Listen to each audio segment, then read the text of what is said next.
Good afternoon, everyone. This is Michela Polesana speaking from UNAIDS Regional Office for Asia and the Pacific, based in Bangkok, Thailand. I'm really enthusiastic and glad to be here today with all of you to present and launch the first webinar of our live discussion series on Yankee population-led initiatives in the time of COVID, drawing upon the lesson learned from the HIV response.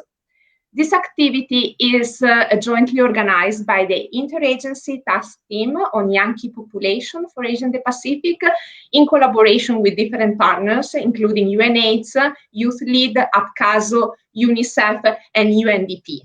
This webinar will last approximately 1 hour and a half, and we will have an amazing lineup of speakers, young leaders from Asia and the Pacific, from different countries across Asia and the Pacific, who will share their experience of how they are being at the forefront of the response to COVID. And we will be able to interact with all of them throughout our webinar, leaving questions, ideas, comments in the chat box just below here. And if you like the webinar, please give us a big thumb up so we will know that you like it. But without going any further, I would like to introduce my colleague, Jeff Akaba, who will be facilitating this first part together with me. Hi, Jeff. Hi, Michaela. Good afternoon. Hi. Good afternoon. How are you? Thank you for joining. You're welcome, and thank you so much for inviting me to be your co-host this afternoon.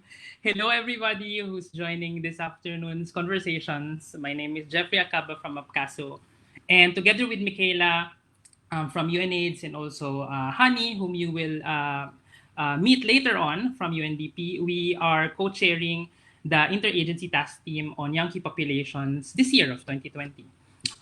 And you know, Michaela, since the beginning of this year and since the beginning of the COVID-19 pandemic, the Interagency Task Team on Yankee populations has been really very busy in responding to the needs of Yankee populations and also making sure that the HIV services and information that we need continues despite this pandemic. Thank you, Jeff. Maybe can you tell us a bit more about the IATP, who we are, who is sure. Yeah. Yeah, definitely, because I think in the course of this webinar, a lot of people will keep on hearing what the IATT on YKP is. So the IATT on YKP, or Interagency Task Team on Yankee Populations, for the long form, it's a platform composed of UN agencies and also civil society organizations and Yankee population-led organizations working on Yankee populations, working on HIV, and also working on young people. And again, like what I said earlier, since the pandemic, we have been very busy, not only preparing this webinar, but also preparing the survey that we launch, which we'll get to know later on, and also the other related activities that we've done, which we are very excited to share this afternoon. Thank you, Jeff. And it's really right. Along this line, I would like to stress that the most important component of the IATT is the meaningful engagement and the involvement of Yankee population.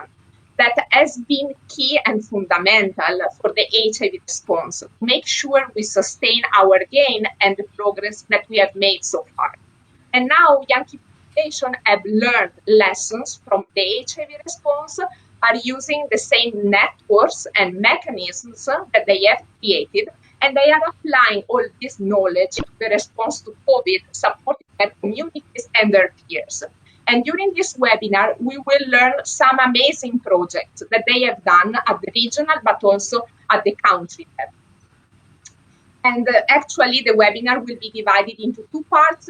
In the first part, we will be discussing about the findings of the survey that Yankee population themselves have launched with support from UN agencies to understand and assess the needs of Yankee population in the context of COVID. And then in the second part, we will be presenting some of the actions that they are doing to forward these findings and addressing the needs and to mitigate the impact of COVID among their peers and their communities. But Jeff, I think that our audience is also wondering why the title of this webinar or this webinar series is Spill the Tea with YKPs. Can you clarify that? Yeah, and why spill the tea? Well, actually, I don't have tea, but I have my coffee with me here. So I think the title "Spill the Tea with YKP" is very appropriate, especially it's Pride Month. This month of June, we just celebrated the Pride Month this weekend, only virtually. But the "Spill the Tea" actually came from drag culture. I was researching a bit about what spill the tea is, and it means spell the truth. From the gorgeous Lady Chables, who was featured in a 1997 film, the Midnight in the Garden of Good and Evil. And I think it's very appropriate because spill the tea also in this context of our conversations is saying the truth behind the information, behind the surveys, and also behind the successes of some of the work that our fellow Yankee populations and YKP-led organizations has done so far. So I think we're in a good place using this title for the series, Michaela. Thank you very much. So let's spill the tea together. Dr. Jeff, this webinar is also about raising awareness and advocate to make sure that the needs and the issues that are relevant to Yankee population for their lives and their well-being are kept on top of our agendas. So this is why we have two special guests today with us that will help convey and amplify these advocacy messages. So I would like to welcome Pia Wurtzbach, UNAIDS Regional Goodwill Ambassador for Asia and the Pacific, and Eamonn Murphy, UNAIDS Regional Director for Asia and the Pacific. Good morning, Pia. Good morning, Eamonn. Hello guys. Good morning. Hello. Good afternoon. I'm having espresso. I can't cope with tea, so. Thank you, And I'm Eamonn. having water. That's good. Pia, let's start with you then. You know that you are really busy, you have a busy schedule, and you have made time for us. So I would like to ask, how are you feeling? How are you coping with the whole COVID situation in your own country, the Philippines? Well, thank you, Michaela. You know, every country is a little different with regards to how strict their COVID-19 protocols are. But here in the Philippines, it is quite strict, and I think, that's what we need right now. We need everybody to cooperate and to really make sure. Personally, with me, I've been able to adjust already and adapt with the new normal, doing meetings like this, doing most of my work online, connecting to everyone online, doing webinars like this, and raising awareness online now because we can't do face-to-face meetings anymore. So I've been okay. I've been adjusting. I'm used to it now. And if you have any more of these webinars, you know that I'm always a text away. And you will always, of course, UNAIDS is always a priority to me. So anytime you need my presence or my help, I'll drop everything for you guys. Don't worry. Thank you, Pia. We know that you have been engaged and involved in different projects in the Philippines and in the region, supporting the COVID response, especially with a community-led organization like Love Yourself. Would you like to tell us more about what you have done?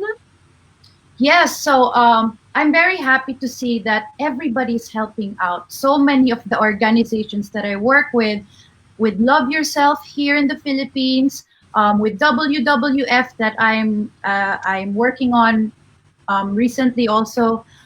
Everybody's helping out. Everybody's doing their part. So I'm really happy to see that.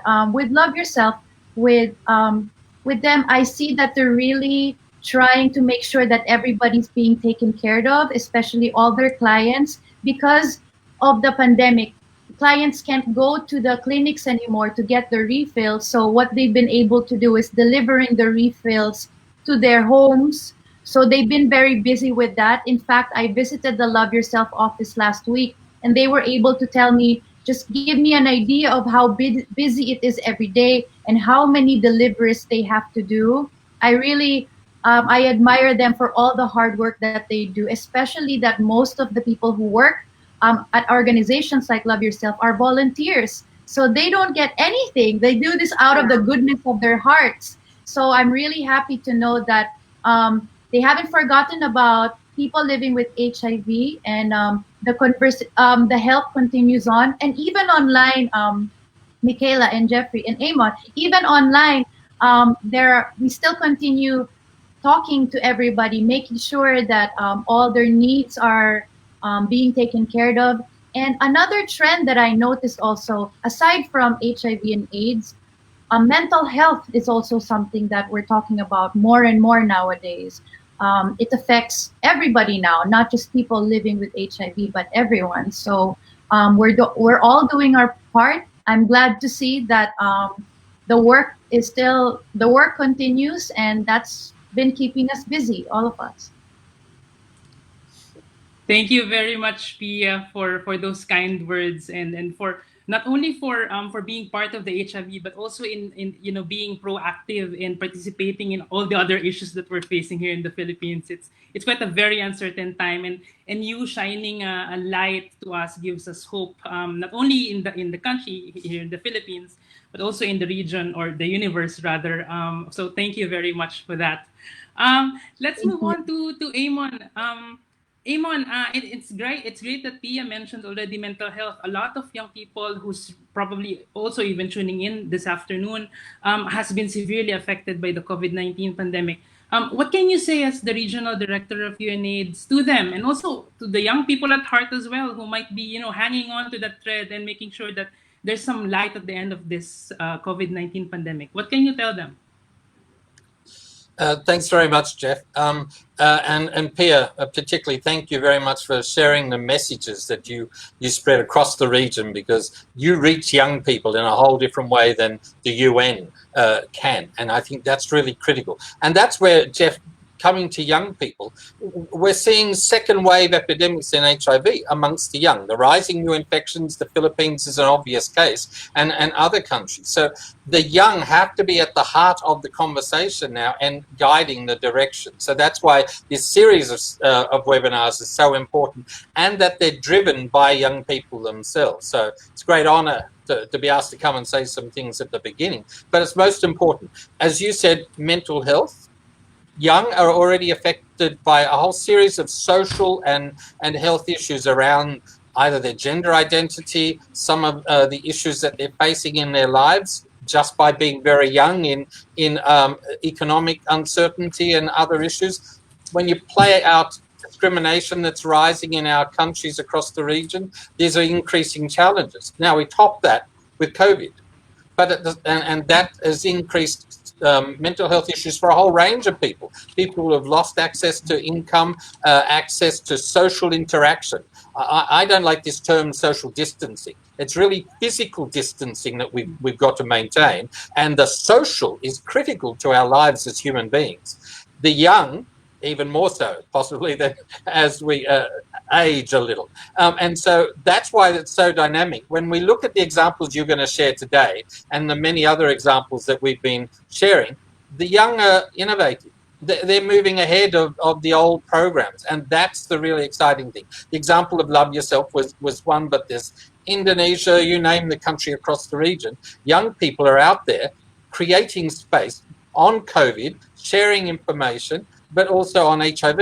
And that's going to be the new normal. And that's the exciting part. We're going to have a regeneration of the approaches, and we need to make sure that the resources are there to support. And how do we look at a different context for people's lives, young key populations. So I think it's really important that we hear from them what are the successful lessons learned. And that's why cross-country exchanges like this are critical for people to say, well, if they can do that, we might be able to change that a bit and do it differently here.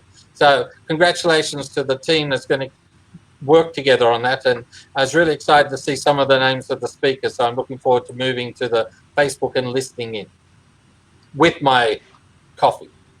Me too.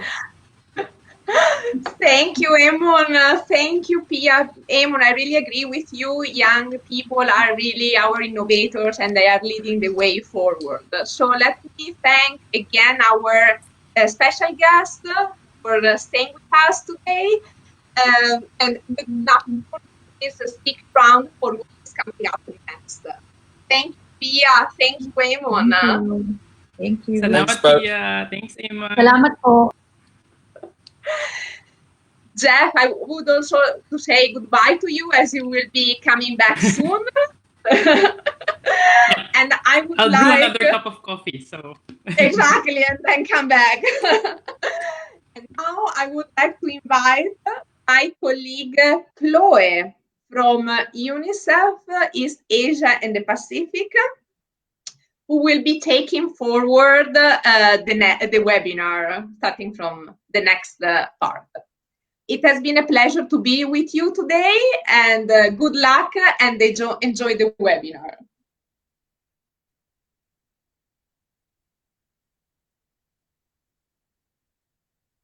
Be here today to hear about some of the fantastic youth-led initiatives on COVID-19 throughout the region.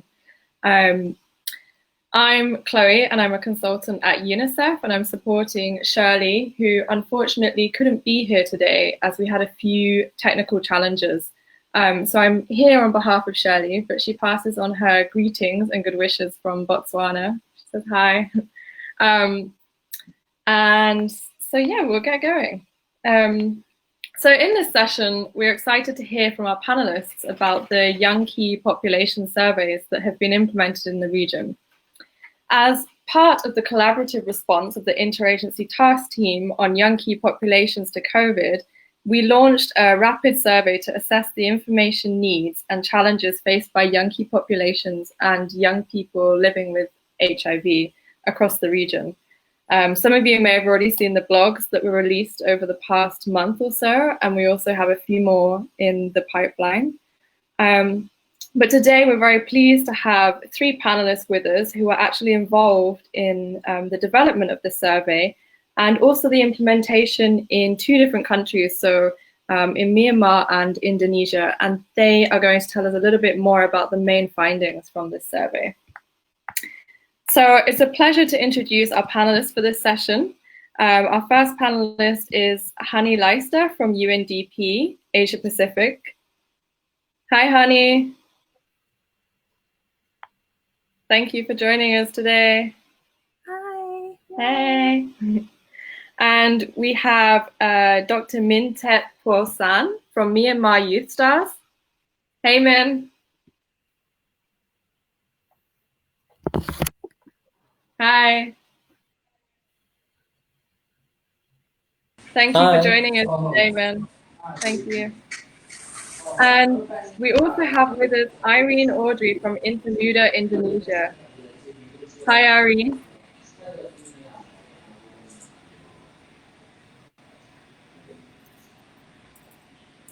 Irene? Oh, hi, Hi. Ingrid. Okay. Hi. Yes, I'm not Irene, but there's some technical difficulties, I think, so I'm here. Okay. Thank you for joining us. So Ingrid is from the UNAIDS country office in Indonesia. Thank you for joining us. So we'll begin with Hani. Hi, Hani. I see that you have something in your cup of tea. What is it? Tea or what's inside the cup? No, it's empty. We don't have the production budget. There's been cuts at the UN. I'm sorry. It's empty. Okay. Next time we'll make sure that we get coffee later. Please. Okay. So can you tell us a bit more about the Young Key Population Regional Survey that was done as a joint activity by the Interagency Task Team for Young Key Populations, and what were the main findings from this survey? Okay, so in around early March of this year, the Interagency Task Team co-chairs came together. So that's myself from UNDP, Michaela, who you've met from UNAIDS, and Jeff from Abkhazia.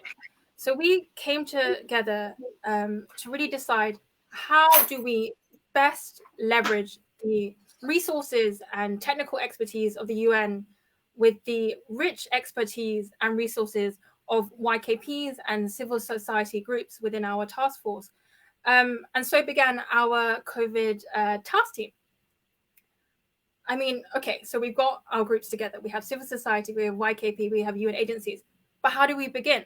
How do we draft actionable recommendations and develop targeted programming if we have no data? Strategic data, and I know I'm always banging on about data, but strategic data is an incredibly powerful tool in both identifying needs of a certain demographic, in this case, it's the YKP community, and also identifying gaps. Why are we not reaching certain people? Why do we not have data? What resources do we need to supplement with our own?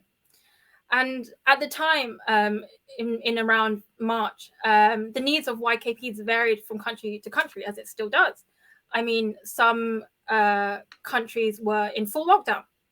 Some were just practicing social or physical distancing. Others hadn't even considered the idea of lockdown yet. And so it was intrinsically important for us to launch our rapid assessment. And thus, on the 30th of March, we launched our regional survey in English, which was followed by Indonesian and Myanmar surveys. And in total, we had over 500 respondents across the Asia-Pacific region. And these respondents were a combination of young people living with HIV and young key populations within the age group of 18 to 29. And our regional survey identified a need for intervention and support in quite a few areas. This included access to information. We live in the age of fake news. And if you have limited access to internet, how do you ensure that you're getting trusted news sources? So how do we facilitate that? Secondly, access to healthcare providers. Now, this is a big one. Access to healthcare providers and services, specifically in the case of HIV treatment. I mean, these are life-saving drugs. As Eamonn mentioned earlier, we're seeing a second wave of new HIV cases in young people. Moving forward, we also had social protection. It's really important to recognize that a lot of YKPs are working in the informal sector, and those who are sex workers do not have access to social protection. They don't have access to government schemes. It's just the reality. And this leads into the social economic impact of COVID-19 pandemic, both in terms of the long-term and short-term impact. Our survey showed that restrictive measures have led to a loss of income and employment for almost half of our respondents.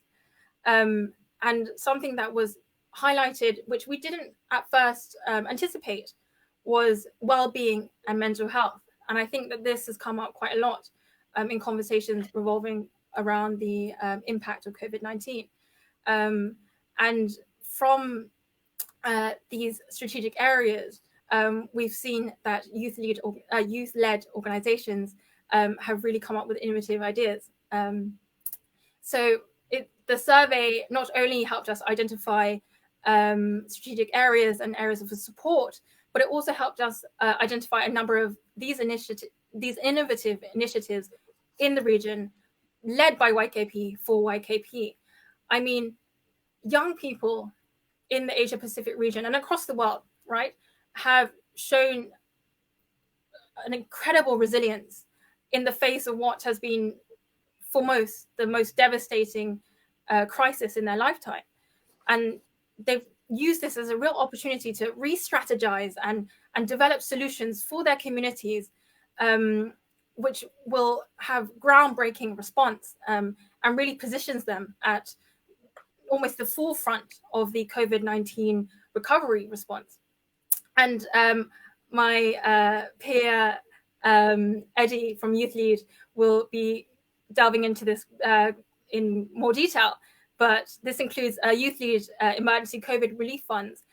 We've also seen examples of social enterprises in the region, which have been developed to mitigate the economic impact on the community, and really incredible instances of organizations offering free mental health support, especially to those who are the most vulnerable. We know that there is no quick fix. This is an ongoing pandemic. In some countries, the lockdown has been extended, and in some countries, they may even go back into lockdown. So the Interagency Task Force is planning on developing a website, which should be launched in the next month or so, which will house all of this data and map resources so that young key populations have access to this information if and when they need it. This will be a living and breathing resource which will have to adapt as the situation changes. I mean, we've seen in the last few months that progress towards the Sustainable Development Goals has stalled. But I really believe with the innovative solutions and activities that young people have developed during this COVID response, it's really cemented their place within the relief efforts. I'm really sure that with the support of the YKPs, we will be able to get back on track in no time, whilst also ensuring that the most vulnerable and marginalized groups are not left behind. Thank you very much.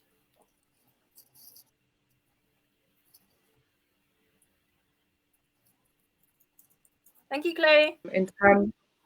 Thank you. In terms of the importance of the need for data and to collect data, I think that's really important. And it was really good to hear some of the main findings. And I can certainly agree that the responses from the survey has really showcased the initiatives and support organized by youth-led organizations across the region.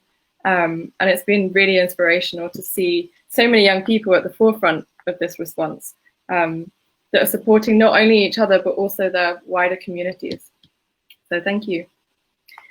And Min, we know that Myanmar Youth Stars also took the survey forward and released a version in the local language with help from the UNAIDS country office. So can you share some of the key trends and main findings, please? Yes, yeah, sure. Thank you.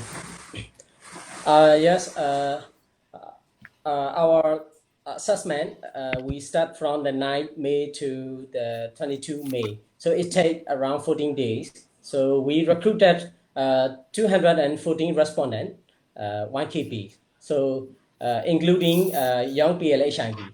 So most of the respondents are around 25% are young MSNs and around 20% are young PLHIV included in our survey. And also half of the respondents reported they don't have monthly income during the COVID crisis. And when we assess to the information related with COVID, only 3 respondents out of 214, they have been tested for the COVID-19. And when we measure about the impact of the COVID, we saw that 73% of the respondents, they lost of their work. And also, we found that their main source to assess the COVID information is from the social media, especially from Facebook. It's around 90% of the respondents, they receive the COVID information. So regarding the ARD preparedness, our survey recruited 58 respondents. They report they are taking ARV treatment. And also we found that more than 60% of the respondents, they are having in hand an ARD about 6 to 3 months. And also ARV in hand is also around 64% are more than 3 months and 2 to 3 months. So that means that Myanmar respondents are pretty secure with the ARD treatment, and they also have like they also practicing multi-man dispensing services. And yes, regarding the experience of delay on HIV prevention and other services, we can see that around 10 to 25% of the respondents are experience for the delay of the assessing services like emergency healthcare, STI testing, condom, and HIV testing, so etc. So I mean, most of the respondents definitely facing this delay because this is the COVID crisis period, and we Myanmar only provide essential services. Yeah, and also regarding the mental health, we also noted that more than half of the respondents, they have higher anxious level, and mainly their concern is with loss of incomes and their own health. So we can see that their concern level is very high. So, and also regarding the social support, we can also see that 41% of the respondents also express they need that support for their families and their for their life. Yes. So from our study, I can summarize as a summarize. I would like to summarize. So as a consequence of the COVID-19 pandemic, we can see that the life and livelihood of the YKPs and young PLHID in Myanmar, they could be affected by either loss of job or reduced income. And also their concern is especially on the loss of incomes and their own health, a source of anxiety.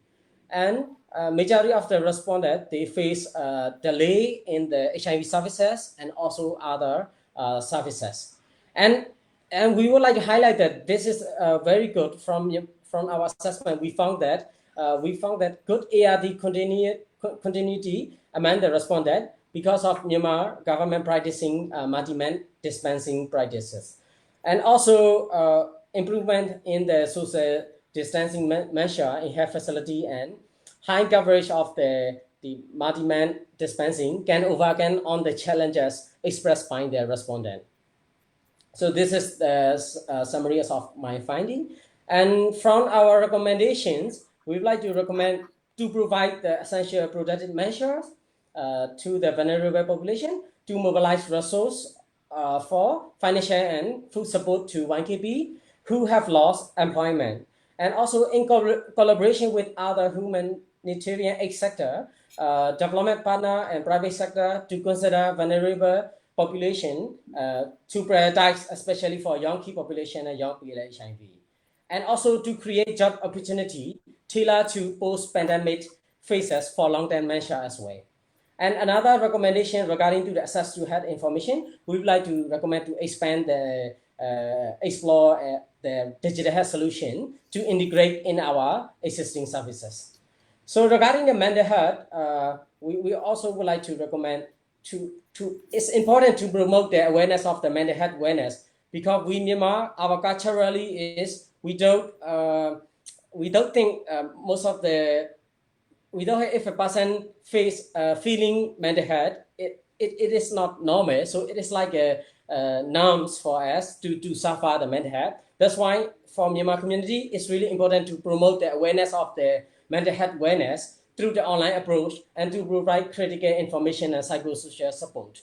And also to provide to expand the hotline counseling services and via Facebook, via like Viber or everything. Yes. And also we would like to recommend for the future study to specific access to the mental health and psychological needs during and post COVID.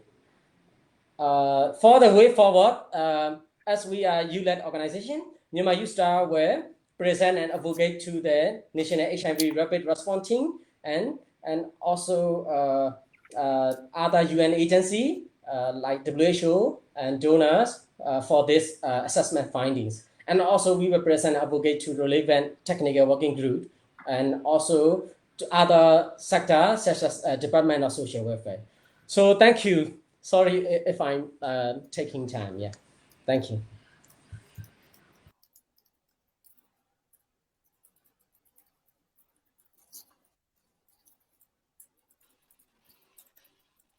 Thank you, Min. That's great. It's also good to hear that multi-month dispensing of ARVs is also being practiced in Myanmar. And I also wanted to say congratulations on the great response rate of the survey. I think it's fantastic that so many young people in Myanmar have been able to share their thoughts by completing the survey. So it's really good that the survey was translated into the local language so that it was more accessible for more people. So thank you. Thank you. Okay. Irene, did you manage to connect? Irene? Okay, I think unfortunately the connection might be a bit challenging. But we have Ingrid with us. So Ingrid, I'll pose the question to you. That's okay. So we know that Indonesia has done a similar thing with your own version of the survey. So have you noticed any trends from Myanmar survey that were the same in Indonesia? Yeah, so we did the survey as well, similar to Myanmar, which is that we first translated it and then we, we disseminated it through the networks. And it's such a shame that Irene cannot be the one explaining this because Inti Muda, which is the civil society organization and the network of young people who worked on it, were really the ones that were doing it. I was, as communications from UNAIDS Indonesia, was really supporting them. But you can really see from the results of the survey of Indonesia and of Myanmar some clear similarities, and at the same time there's some where Myanmar is better at or Indonesia is better at. I think the number one kind of similarity, and not just with Myanmar but also the one with the regional survey, is the impact towards socioeconomic of the Yankee populations.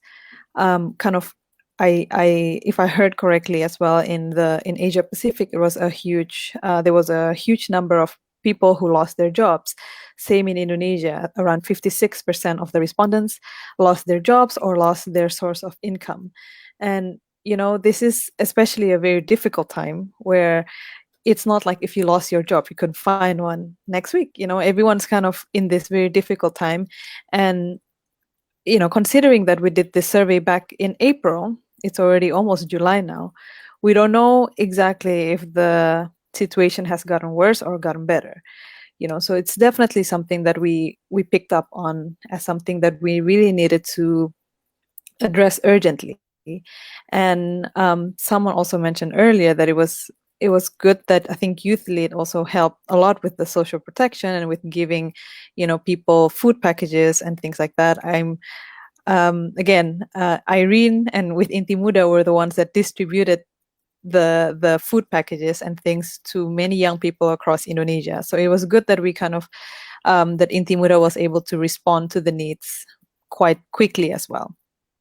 So another point that kind of I was very happy to hear from Myanmar, but unfortunately Indonesia couldn't yet keep up, is the ARV stock, or how much medication people have on hand. It was good to hear that the multi-month dispensing in Myanmar is working quite well. Indonesia, it's a bit of a different case.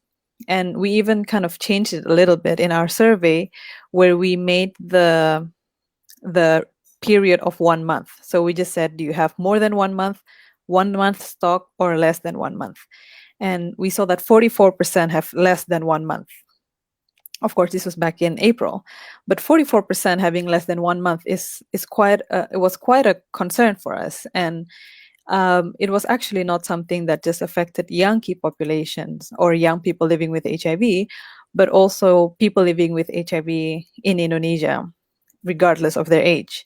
So the situation has kind of improved, as far as I know, in the currently in almost July.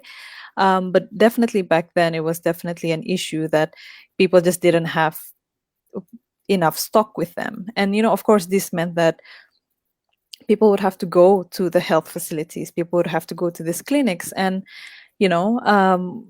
this was a time where the government was telling everyone don't go anywhere, especially to places where you could be, in the space with people that are sick, or just very crowded places. So that was another finding from the survey that we thought was also we kind of had to respond to it urgently. And for this one specifically, it really was not only Inti Muda, the one that was responding to it, but I guess similar to Myanmar, it was kind of a collection of various national stakeholders, including so many community organizations, including the UN and also the Ministry of Health, just trying to make sure that people have this life-saving medication that they need, especially during a time of a pandemic where you really don't want to go to the clinic every few weeks. Another finding was, again, same with the rest, another similarity is the need for mental health support. We saw that people had high anxiety. They were worried about their own health, worried about the health of their family, and worried about their income. And this, of course, makes sense. They would worry about their income because many of them lost their income. So this mental health support was really needed, and we could provide that by increasing counseling or just making sure that people have their networks and their communities that they can share their thoughts with and share their needs with. So for us, from our survey, we kind of found these three things to be the main findings that were kind of the most urgent things that we needed to respond to. Other things, for example, the need for information, we saw that it was actually quite good. A lot of young people populations in Indonesia had good knowledge about how to prevent COVID, and they had enough access to soap, for example, and things like that. But what they needed was more information that was specific for young key populations or young people living with HIV. And actually, I've seen more and more information out there that is really targeted for PLHIV or young key population. So I think overall, I think Indonesia was back in April was really, young key populations really needed support, and organizations like Inti Muda and many others out there were really quick to respond to all these needs.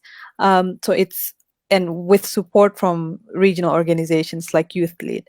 So I'm hoping that if possible, if Irene can connect as well, if her connection is better, maybe she can add a little bit more.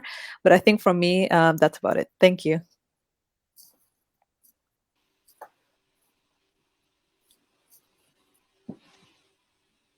Thanks, Ingrid. Thank you. Yeah, it's really interesting to hear how similar some of the results were also to the regional survey. And I think especially concerning is the challenges with supply and access to essential HIV medications.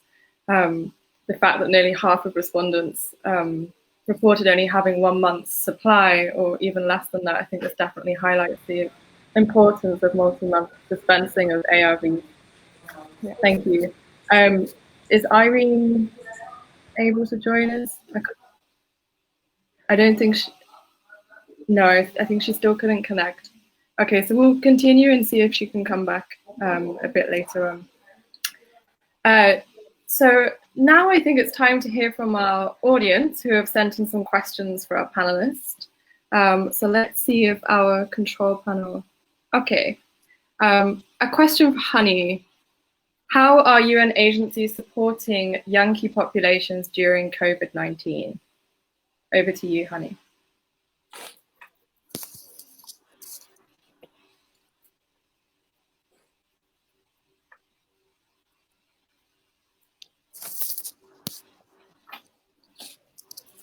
Sorry, the host muted me. I think I speak too much. So the question is, how are UN agencies supporting YKPs during COVID? I can obviously only really speak from my experience. I work for UNDP at the Asia Pacific Youth Hub, Asia Pacific Regional Hub, and we have very specific programming. We have a Being LGBTI in Asia and the Pacific program, and we have also a separate HIV program.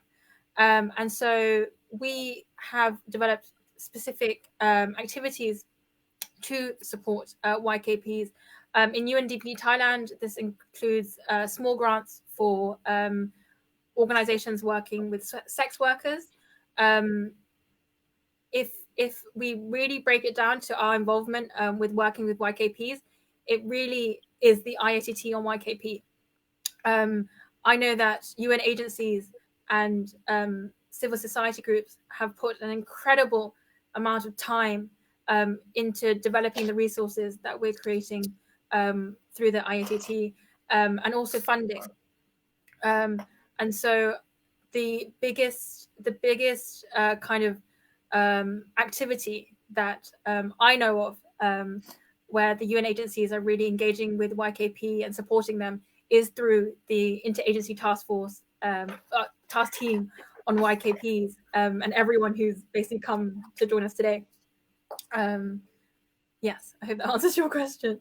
Of course, I'm sure other organizations are also have all kinds of initiatives, but I can only speak from my experience at UNDP. Yeah, thank you. It's good to hear how UN agencies are supporting young people populations during this time. Okay, and next question to all panelists. Did you find any significant differences in the way that young key population groups were affected compared to the rest of the population? So this question is for anybody. If somebody would like to take it. The floor is open. Yeah, maybe I could answer. I That would be think great. I think for social economic, for example, that's kind of the issue across population. A lot of people, regardless of their HIV status or key population or not, are really having a lot of impact towards their social economic capacity.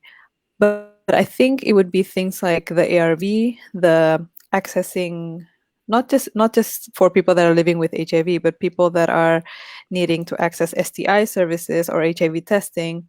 Those are needs that a lot of young key populations need, not so much general population. So I think that's probably one of the differences.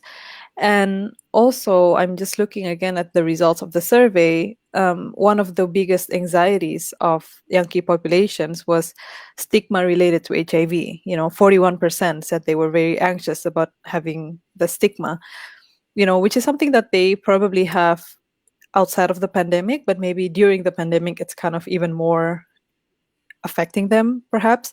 So I think it's things like this that, yes, they are affected by kind of more general impacts towards the general population, like socioeconomic impacts, but there's also certain things that probably the other young people in our society are not facing. For example, having to go get medicine, get ARV, or having to go STI testing, things like that. I think, in my perspective, that's one of the biggest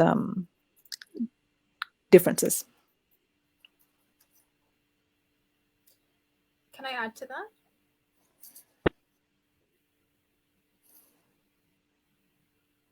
Oh. No, I just wanted to pull on what she was saying about the stigma and discrimination. I think, and this is a question that we get a lot: why we focusing on certain populations? Isn't it affecting everyone? But the reality is, it doesn't affect everyone the same. And COVID-19 has really amplified the issues faced by young people that already existed, right? Stigma and discrimination already existed. Lack of access to HIV medication, poor socioeconomic backgrounds. These were already a situation that YKPs faced, but COVID-19 has really amplified it. And the reality is that there is very little social protection for a lot of the subgroups of YKPs. Not all of them. I mean, YKP is a huge demographic, right? But for very specific subgroups of YKPs and young people living with HIV, it's presented a very unique situation, which requires very unique interventions. I hope that answers your question as well.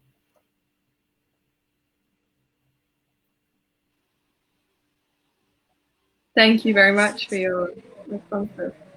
I think it's definitely clear that young populations have specific needs that may have been disproportionately impacted during this time. and it's important that we acknowledge those unique needs. Okay, so I think we have time for one more question. From our control panel. Okay. So this is a question for Indonesia, Ingrid. So can you tell us more about what you were doing to mitigate the impact of COVID in a country that is particularly hard hit by COVID?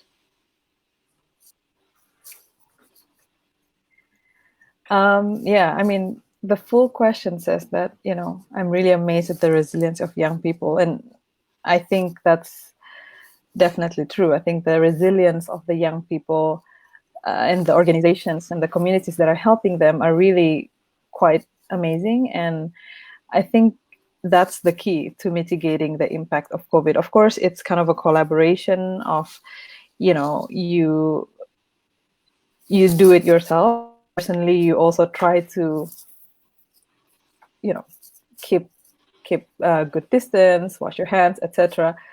But as a community, I think everyone's really helping each other out in Indonesia, and we see that, for example, Inti Muda has really stepped up to help a lot of the people across Indonesia by giving, you know, things that they need day by day that they probably wouldn't give if it's not a pandemic situation. You know, they're giving food packages, they're giving, I think, hygienic supplies as well. And they're also, I think, giving a lot of information.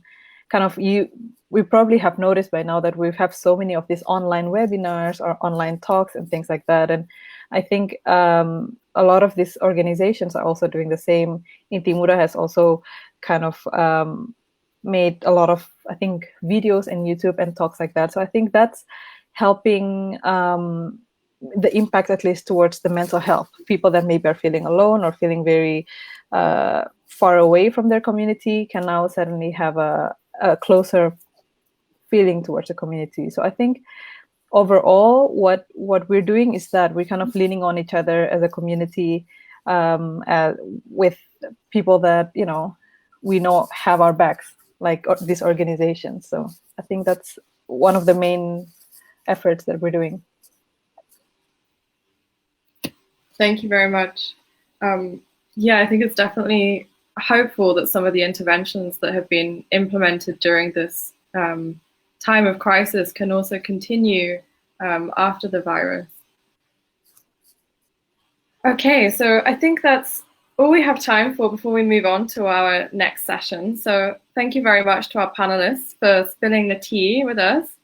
And now I'm going to pass over to Jeff, who will be moderating the conversation on young key population-led initiatives. Thank you very much, everyone. Thank you very much, Chloe. Hello again, everybody. I'm back. And hearing that session led by Chloe really made me learn a lot about that it's not only HIV that has been really affected in terms of disease. It's not only young key populations who has been affected because of the pandemic, but also those who are in the lowest of low in terms of the most marginalized and most affected. And the COVID-19 has really amplified the experience and the situations and the gravity of the situations all across the region. So continuing that discussion from the information, from the surveys, both in regionally and also in Indonesia and also in Myanmar, we're now gonna proceed and discuss about the tea or the truth around what happened in terms of what the young key populations organizations have done to respond to their peers and also to respond to the other organizations who may be needing help in these times of crisis. And I will be joined for this session by Eddie Rudram from Youth Lead, and also by Rojal Maharjan from KP Lead. Hey, Eddie. Hi. Hello. Hello. Hey, Rojal. Hey, how are Hello. you? It's been a while. It's nice to see you. I'm very fine. How are you? I'm good. It's been a long time. Hello. Yeah. All right, I can hear you well. Okay. So let me throw the first question. After listening to that conversations earlier, Eddie, as a Youth Lead being the regional network of young key populations, how did Youth Lead respond to these needs based on the results from the survey, and what did Youth Lead do? Tell us. Yeah, thank you, Jeff. So basically, working at the regional level, it was really important for Youth Lead to identify where additional support was needed, whether that was through the support with additional funding or that was through technical support. All we know that this was something we had anticipated. Nobody had anticipated the coronavirus, and we never thought the pandemic would actually get to this point. So we never really had any mechanisms, set in place to kind of deal with something at such a grand scale like this. So it was important for us to kind of have these initial conversations, not only with our partners, but with community members, our focal points, and actually really find out what it is that was affecting the communities and where the support was needed. And as Honey rightly mentioned, there was a need for a survey, but we wanted to be part of that survey so that we can turn the results into actually actions. Aside from the actual survey itself, we did do a situational analysis, like we contacted our focal points and community members and to ask them, what were some of the things that you were bringing up in the survey, is this actually true? And actually they confirmed a lot of the trends and supported quite a lot of the claims that were made in the survey. So then obviously, the right thing to do, or the only thing for us to do then, was to kind of see how we could mobilize funds. So obviously we contacted our main donors, which were the Car Fund, and we had the Global Fund, to see if it was possible for us to reallocate a part of Youth Lead's budget into this initiative to help mitigate the COVID response. So yeah, obviously the Robert Carr Fund, they got back to us. They were very enthusiastic with the proposal, and then they kind of approved and said, okay, right, we're allowing you to reallocate 10% of the budget, which was just under $30,000 US, which we used for the emergency relief fund. So then in April, we established the Emergency Relief Fund with the key goal of supporting YKP initiatives and programs across Asia Pacific. We could support organizations that were already grantees from other youth grants, but it was also open to new organizations as well. And we have examples where we've actually given grants to new organizations. But yeah, I think the most important thing to highlight is that young people here were truly leading the response. Because at the regional level, we can only do so much because we're not actually there on ground at the community. We're not there. So we can only do so much from the regional office in order to kind of get them to do what they need to do. But I think I want to mention here, because I know we have Applesta, who is supposed to be here in this chat. I'm assuming it's a power cut because I've been to Goa so many times, and I know it's a power cut. But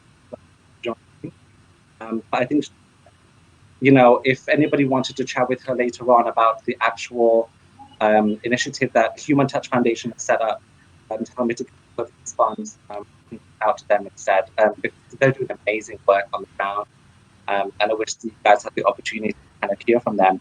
But I would also like to bring up other organizations like YAAL, YPF Philippines, Hana Cambodia, who are also very active with response. And I know, Rojal, you're going to say many things about the initiative that you're doing and do too.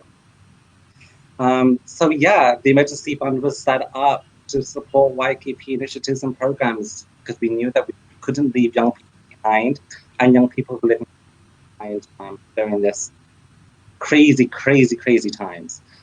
So yeah, I look forward to hearing from everyone too. Thank you. Absolutely right, Eddie. And you absolutely made that point. It's really been a crazy time. And if I may ask a follow-up question to you, Eddie. Yeah. I was really happy that Youth Lead was very quick in terms of responding to the need of your network members. But what would you consider as the most challenging part as a regional network in the response to to the needs of your peers? If you can identify one, what would it be? Oh, I might be biased here because I'm a communications person, but I have to say communication. I think that would obviously always end up being one of the challenges working at the regional because we rely so much on communication to kind of get information across, to retrieve information. So my bias is going to be communication. I think that's always going to be a challenge for many organizations who are working at the regional level. But it also comes to a point where there's a level of trust that we have with our network partners to kind of, take the initial steps forward, and we trust them completely to do the things that they know how best to do. So, they are really at the forefront of this. So I can't thank the partners enough, and I can't thank the community enough because they really did take, oh my God, she's here!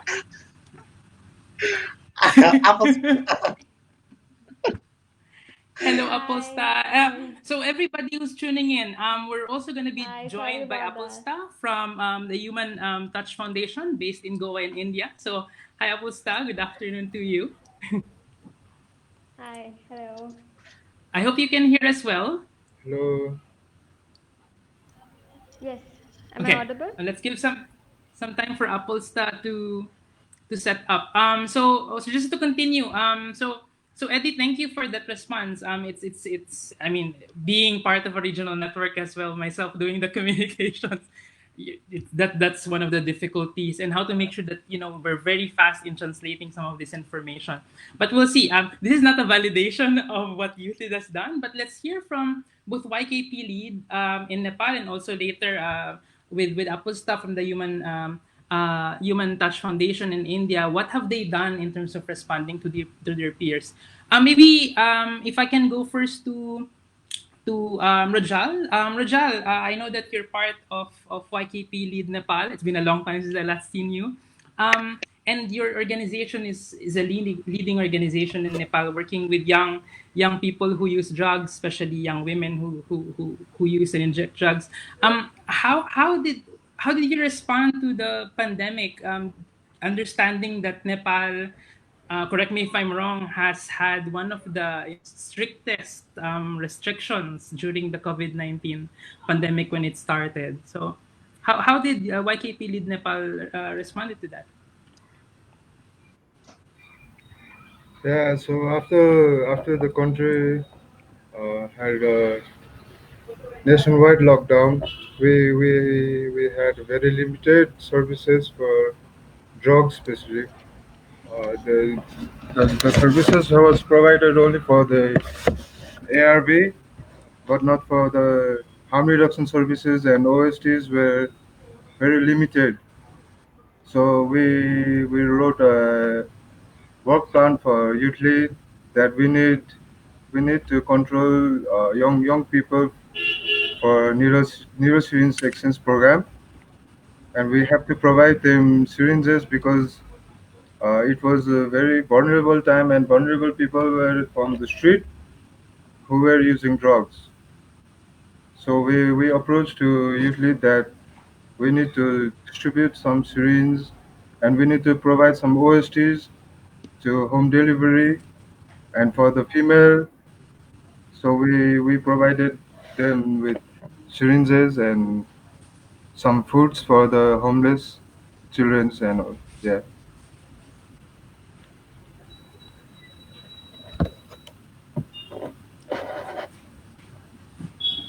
Yeah, thank you. Thank you so much, Rajal. Maybe just a follow-up question for you. I wonder if you were able to tap the Youth Lead YKP Emergency Fund, and how are you able to use those funds to support the work that you're doing in Nepal? Sorry, I didn't hear you. Can you repeat the question? About the Youth Lead YKP Emergency. Yeah, sure. About the emergency relief fund from Youth Lead, did you did you Yeah. tap into that funding mechanism, and how were you able to use?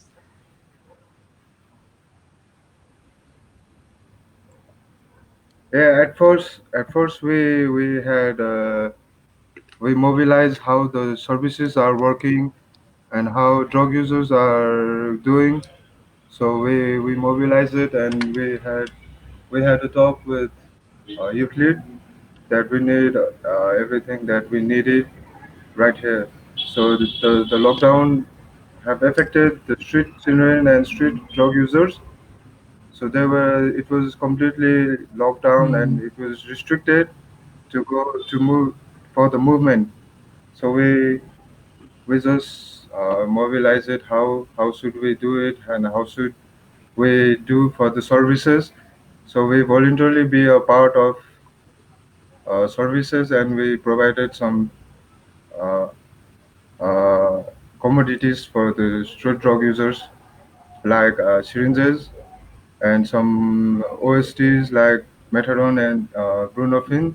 And we had referred to some young people to take brunofins at some service sites. Yeah.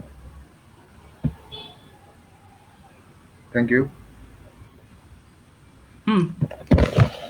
Thank you so much, Rajal.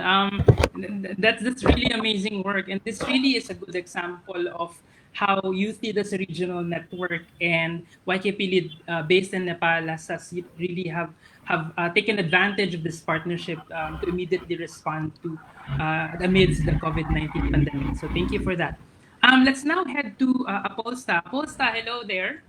I hope you can hear me well. Hi. And congratulations on Yes, that blog post. If you would allow me to say, I'm from UNAIDS. I've learned about okay. human touch from way before, and I'm still learning a lot about the amazing work that you've done in Goa, in terms of providing the different services that you've had. But I'd like to ask you a question. Tell me the story behind and the inspiration behind that amazing work that you've done during the pandemic. And I understand in India there's still some restrictions at the moment even. So yeah, what is the inspiration behind? Tell us the story. Okay. Thank you so much, Jeff, and a big thank you to Youth Lead for giving me this opportunity. So as highlighted already, the issues that were highlighted in the survey. So these are some of the similar issues that came up when we faced lockdown. Um, So yeah, once the state went to a lockdown, we saw that there were a lot of issues that were arising that we needed to address. And because of that, since it's a youth-led organization, we wanted to help our beneficiaries and people living with HIV. So the most important one was getting access to ARVs. Um, uh, yeah. So Human Touch Foundation initiated the ARV delivery scheme where we connected to our children and adolescents and their households, and we distributed ARVs to them in a door-to-door. And it was a little difficult because at that time there were no advisories present by the NACO, and but still we continued, and our volunteers ensured that there was no disruption in getting access to the ARVs by people living with HIV. So that was one issue that we saw that arose due to the pandemic. Second was a lot of people and a lot of adolescents living with HIV in their households, uh, they started facing a loss of income because of no jobs. And because of this, food security became an issue, and there was a need for food security. So Human Touch mobilized a few items from corporate sources and individual donors, and we delivered dry ration and immunity boosting items to around 200 households in the state. So that was the second initiative that we took up. And keeping mental health in mind, it's a very important aspect. So keeping psychosocial support, we engaged in telephonic counseling, which was majorly undertaken by me since I'm a counselor. So, under telephonic counseling, we focused on well being, physical well-being as well as mental well-being of the individual. The second thing we focused was on providing the right information about coronavirus to the individuals, so as to decrease the level of anxiety and stress that was already going around, and also so that they were better able to take care of themselves and keep themselves and their family members safe from the virus. Besides that, we also gave basic counseling in relation to stress and anxiety, because we saw that that was one of the issue. It was observed that a lot of these adolescents were having overwhelming feelings because of social isolation and boredom and anxiety. And because of this, we tried to encourage them to engage themselves in activities like breathing, yoga, meditation, engaging in hobbies that they used to take part in, but they stopped due to their busy schedule. And also maybe inculcating new skills that would be helpful for them. So this would kind of keep them distracted from all the news that was going around, and kind of decrease the anxiety level in them. So these are the three main initiatives that we undertook, and keeping mental health in mind, we know that when it comes to intervening with mental health issues, telephonic counseling plays a big role, but also human-to-human contact or face-to-face contact is very vital. Hence, we will be shortly resuming with our in-person counseling sessions, keeping in mind the SOPs, and this will be supported by Youth Lead and Silly Foundation from Geneva. And also, we will be continuing the distribution of ARVs to our clients, especially in the containment zones, because there are a few containment zones still there. So we'll be continuing with that. Besides that, we have been able to mobilize around 9,400 US dollars through UNAIDS, and 5,800 US dollars through Goa Humanitarian Helpline. So with this fund that we have raised, we will be continuing our distribution of dry ration and immunity items till October 2020. Um, yeah, besides that, the government has also come up with a food security scheme, where we will be trying to connect around 150 households to this scheme. And to this scheme, they will be the HIV affected households will be able to get and get supported directly by the government in providing them with a few dry ration and things like that. Besides that, we also need to keep in mind the sexual and reproductive health aspect, especially of the young women and young adolescent girls. So keeping this in mind, we will also be connecting to around 150 households and providing them with sanitary napkins and other hygiene kits. So this is what we have been doing in the state of Goa. But nationwide also, there are a lot of other communities and organizations that are working along similar lines, and providing services to young key populations. So yeah, thank you.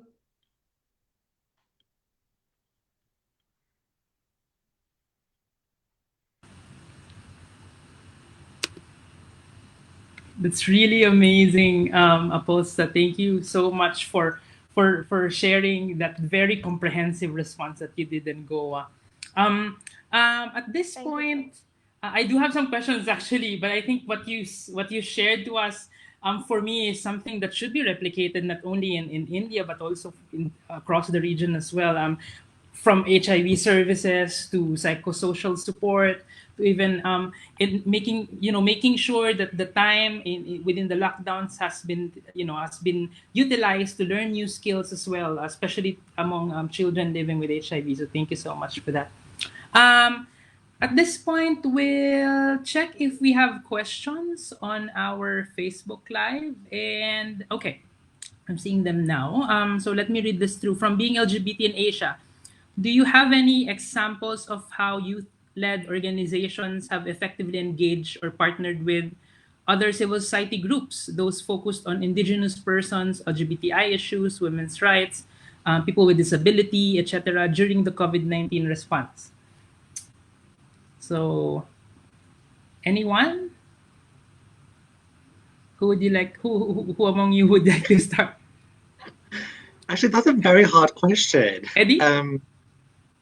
I mean, I think that's a very, very hard question. So whoever from Being LGBTI in Asia wrote that, pose to you. I mean, essentially it comes down to partnerships, right? It's about how do we establish key partnerships to make sure that we target all the key groups. Working in, I think with HIV, sometimes we can be very secluded and we just only focus on HIV. And we forget there are intersectionalities between HIV and other issues as well as the general or maybe with indigenous populations, migration.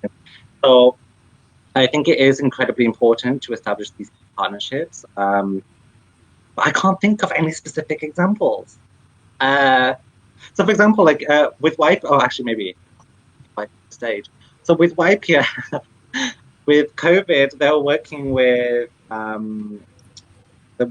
disabled disabilities in the time of COVID. So I think this is something new and exciting. I mean, but then obviously Youth Lead works in partnership with WIPE too, even though that's the secluded WIPE.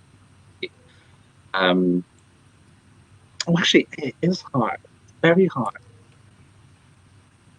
I don't know. What do you think, Applesta? Or somebody else? Let's check with Rajal or maybe Applesta if you have any response. Maybe let's go with Applesta first. Applesta.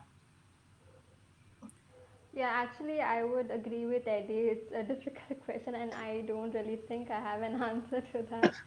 And especially because I mostly work with adolescents living with HIV, so I wouldn't have a lot of idea about that community. So yeah, I'm sorry.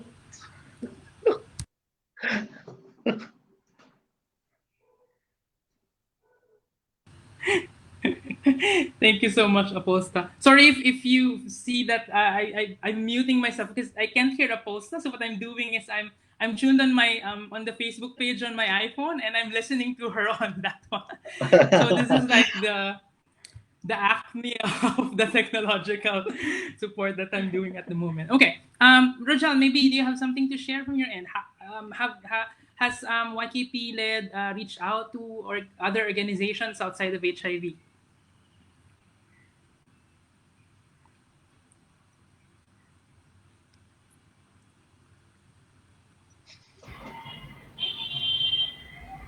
Till now, no. not beyond the HIV.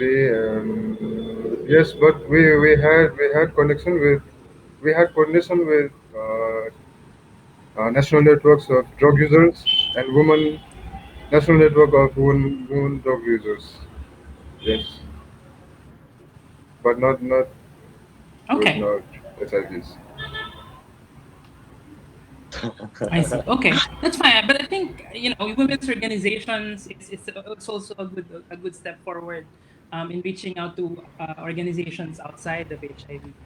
For me, like this really is the COVID-19 pandemic has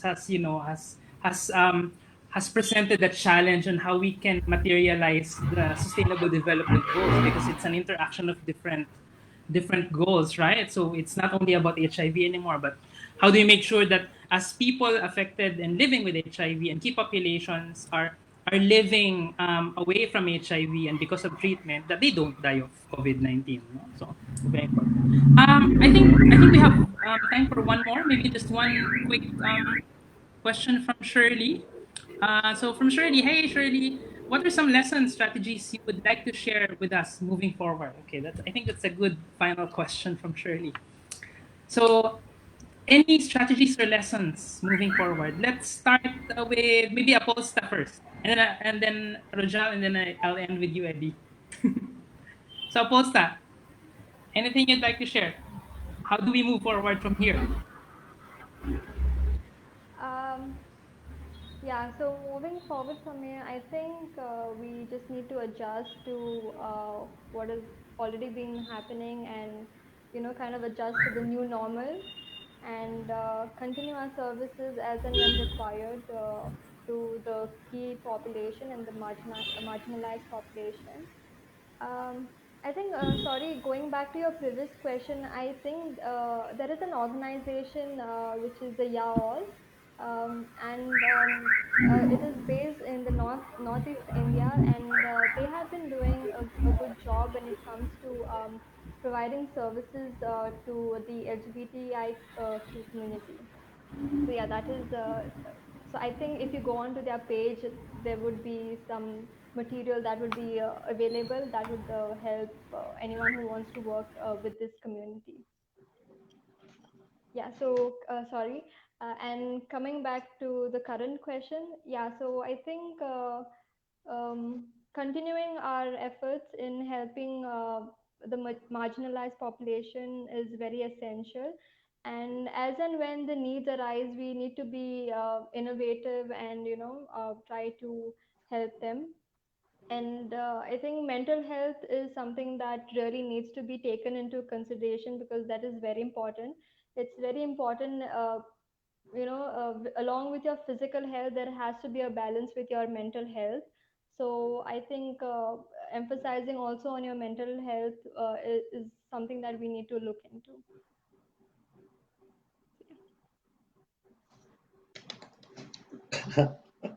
Thank you. That was perfect.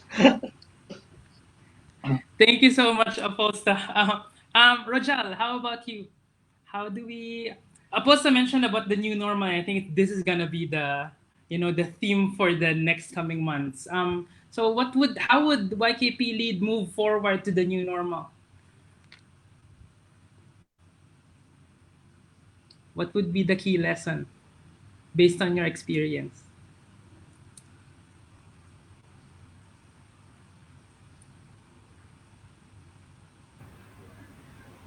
Yeah, I agree with Applesta that we need to have mental health services more than this kind of services from now, because it's been a long time since we have been living in lockdown and living isolated. so we need, I think we need to make changes in mental health and give some services for mental health service.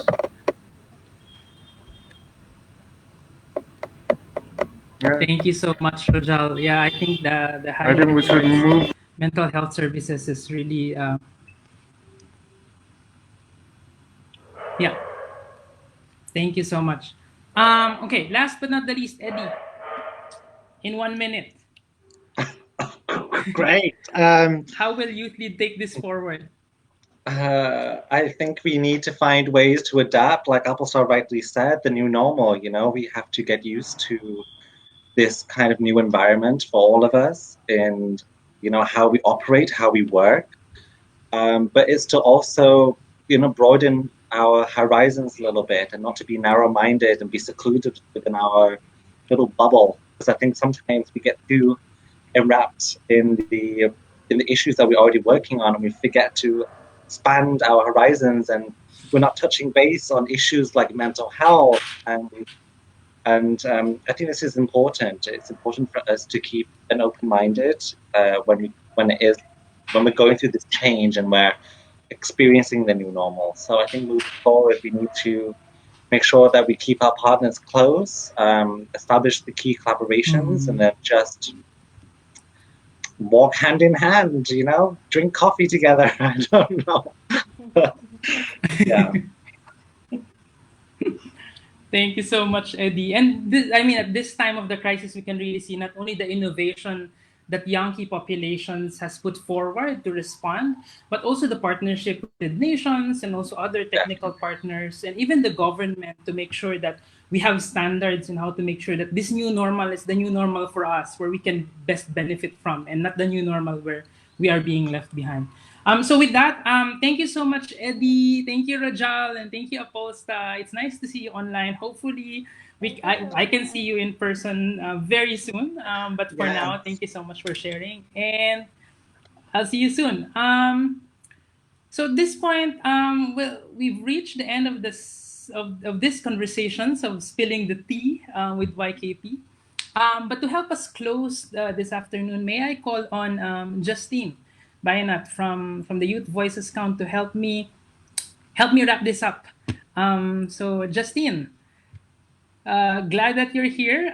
Thank you so much for joining. So what's next for Spill the Tea for YKP? What's the next tea that we're gonna be looking forward to?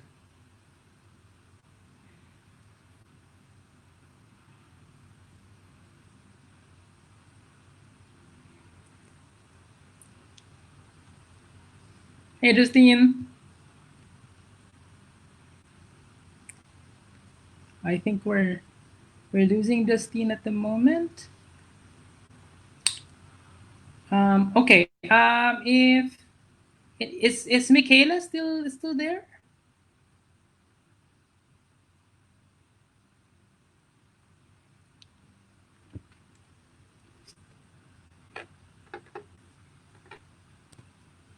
Oh, by the way, while waiting for my co-host for this afternoon, I saw some of the questions as well. There were really some good conversations happening online. Sorry for our tech person behind us, but I'm also tuning in on my Facebook. Sorry, just 1 second. We were trying our Michaela best. and Honey, this has been a really wonderful first spilling the tea, first afternoon tea. Any final words before we close? I guess we'll go first with Justine to give us a preview what's going to happen next. Hi everyone. So I was tuning in on my Facebook. It was a really nice and lively everyone at IATT. I'm super excited because the next session that IATT will be hosting is on mental health. And I think it's a lot of issues on mental health was highlighted over the past hour. And it's quite an appropriate topic for what's happening to Yankee populations over the past 3 months. And I'm super excited for that. And stay tuned on Youth Lead and on all the other pages, Facebook pages and social media accounts. Thank you so much, Justine. And we do look forward to the discussion on mental health, given that YVC launched this discussion paper on well-being recently, and the interagency task team also released a blog on mental health, which was led by UNICEF, courtesy of Chloe. So thank you very much, Chloe, for that. So we look forward to that. Maybe in the next month we'll have that spilling the tea. So make sure that you prepare your tea or your coffee before we tune in. Okay. Okay. Any final words, Honey and Michaela, my co-chairs for the IATT this year? Any final words? Do you still have your tea with your coffee? I still have mine. Any final words from your end? Just thank you so much. Thank you for everyone who joined us today. We're so grateful. We're so grateful that this hackathon, this webinar, we managed to pull it through. So thank you to all of the young people, and also thank you to all the community members who have been such an integral part of our COVID task team. This is a real collaborative effort, and I know that a lot of you have taken a lot of your own personal time and sacrificed your own personal well-being to work on our task team. So we're very grateful. We're very, very grateful for all the time and your commitment to our task team. Thank you. Thank you. Well, I would like to thank the organizing team. And with that, thank you so much, everybody. our spilling the tea is over. It's now time for dinner, I guess. So have a good day, everyone. Have a good rest of the day. Bye for now. Bye.